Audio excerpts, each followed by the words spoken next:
din bai kamata a ce na yi reacting ba ma, ya kamata koma yaya ne in tsaya in yi magana da ita dan na zuciyata.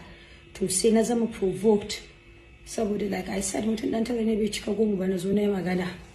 I should have allowed it. Na yi kwana biyu trying to reach out, nothing, and I got provoked really, and na zo na yi abin da na yi.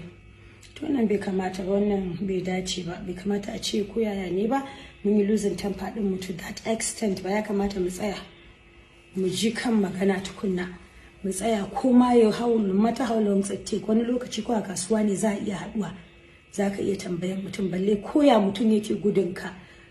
Wani lokacin mutum ya yi avoiding ɗinka, baya son confrontation ne, ko yana jin kunya, ko kuma baya ma son wani abu ya tashi. To kaga baiwar Allah nan ta yi aure ba a daɗe ba, bai kamata a ce irin wannan ya faru ba.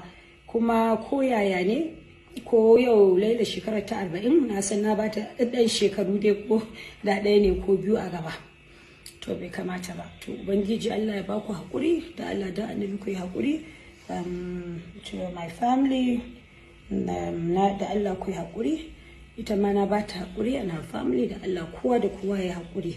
Mutane out there, dan Allah da annabi ku yi hakuri, a bar zage-zagen nan ya isa. Tun jiya nake roƙon ku da shekaran jiya, dan Allah don't insult anybody on my behalf. Don't insult anybody on my behalf. And I pray, I also I'm begging you that please don't insult me on her behalf, because I don't want to believe again that an ce za ta sa wani ya zake ni. Ban yadda ba. Her friends that are reaching out to me, please and please stop. Her friends that are insulting me and those that are saying da Allah sun ji daɗi, to ni ban ji daɗi ba, ba tarbiyyar gidanmu bane ba.